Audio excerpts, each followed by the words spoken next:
Kasus Pati adalah pelajaran bahwa kebijakan fiskal yang sah di atas kertas belum tentu sah di hati rakyat. Kabar lainnya, pemirsa, Bupati Pati, Jawa Tengah tetap menaikkan pajak bumi dan bangunan pedesaan dan perkotaan sebesar 250%. Meski kenaikan tersebut diprotes warga, Bupati Pati beralasan PBB di daerahnya sudah 14 tahun tidak pernah naik. Because the world will always change. Bayangkan, suatu pagi Anda menerima surat dari pemerintah daerah. Isinya singkat, tapi menghentak. Pajak bumi dan bangunan Anda naik hingga 250%. Tanpa peringatan, tanpa sosialisasi yang memadai. Apa yang Anda rasakan? Marah? Kaget? Tidak percaya? Itulah yang terjadi di Kabupaten Pati, Jawa Tengah. Dan bukan cuma Anda yang bereaksi. Ribuan warga, mereka bergerak. Demo di jalan, spanduk terpasang. Dan yang paling aneh, DPRD tidak terdengar suaranya. Pada video kali ini, kita akan membedah peristiwa ini. Bukan hanya soal angka, tapi soal keadilan, politik, dan yang paling utama masa depan hubungan rakyat dengan pemerintah. Awalnya Pemkab Pati menerbitkan kebijakan baru. PBB P2 dinaikkan katanya demi menyesuaikan NJOP yang sudah lama tidak berubah. Angka yang beredar hingga 250% kenaikannya. Meski tidak semua objek pajak naik sebesar itu. Angka ini sudah cukup membuat warga jadi panas. Kelompok masyarakat Pati Bersatu kemudian terbentuk. Mereka buka posko donasi. Mereka umumkan rencana demo besar tanggal 13 Agustus 2025. Di tengah tekanan publik, Pemkab Pati akhirnya mengumumkan kebijakan dibatalkan. Tarif kembali ke 2024. Bagi yang sudah terlanjur bayar, akan ada pengembalian. Tapi walau sudah dibatalkan, sebagian warga tetap turun ke jalan.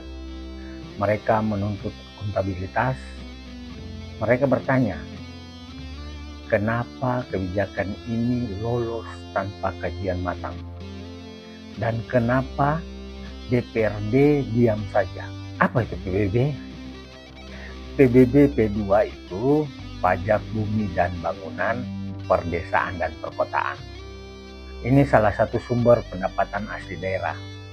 Logikanya, semakin besar tarif dan NJOP, semakin besar pemasukan daerah. Alasan Pemkab Pati, PAD kita kecil, perlu dana untuk infrastruktur. Perlu menyesuaikan NJOP yang sudah lama tidak diupdate. Masalahnya, kenaikan besar tanpa transisi memukul warga. Petani, buruh, pemilik rumah sederhana, semua terkena beban. Dan kalau banyak yang menunggak, target PAD malah tidak tercapai. Ini bukan sekedar soal angka, ini soal rasa keadilan. Warga merasa kami tidak diajak bicara, tapi diminta bayar lebih. Apalagi ada peristiwa-peristiwa emosional seperti pembubaran posko donasi oleh Satpol PP. Ini makin memperkeruh suasana. Semua itu memperkuat perasaan bahwa pemerintah tidak berpihak. Di tengah ributnya warga, DPRD nyaris tak bersuara. Padahal DPRD adalah wakil rakyat. Harusnya menguji, menolak, atau mempertanyakan kebijakan ini. Tapi publik melihat sepi. Akhirnya peran kontrol itu diambil oleh masyarakat sendiri. Mari kita lihat lewat kacamata teori. Minimal ada 5 teori yang menjelaskan ini. Pertama, federalisme fiskal. Daerah punya otonomi cari PAD, tapi harus sesuai kemampuan rakyat. Kedua, public choice teori. Pejabat juga punya kepentingan sendiri, tidak selalu murni demi rakyat. Ketiga, keadilan distributif. Beban harus dibagi adil. Kalau yang miskin kena paling berat, kebijakan itu pasti cacat moral. Keempat, tax incidence.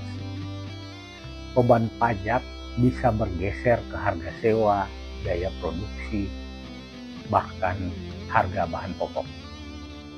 Kelima, teori gerakan sosial. Framing yang terbentuk pajak mencekik rakyat, jadi bahan bakar solidaritas warga.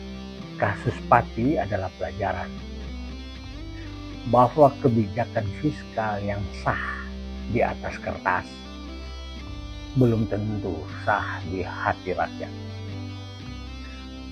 Pemerintah harus menjalankan prinsip MARE, MARE. M, makna, jelas tujuan dan dampaknya. Akuntabilitas A, buka data penerimaan dan penggunaannya. R, respons, lindungi kelompok rentan. E, evaluasi, undang audit independen. MARE, makna, akuntabilitas, respon, dan evaluasi. Dan untuk warga, terutama saudara-saudara kita di Kabupaten Pati, dan untuk semua kita yang berada di wilayah Nusantara, terus kawal tapi tetap damai. Untuk pemimpin, ingat, legitimasi bukan soal angka, tapi soal rasa percaya. Demikian video pendek ini. Semoga dari Pati kita belajar bahwa rakyat perlu diajak bicara dalam setiap kebijakan publik, apalagi kebijakan publik yang berdampak langsung ke ekonomi masyarakat. Kita akan jumpa dalam video-video selanjutnya. Tetap di channel ini, channel Petualang ITE, channel yang fokus berbicara tentang keuangan negara, keuangan daerah, dan pemerintah. Tetap semangat. Because the world will always change.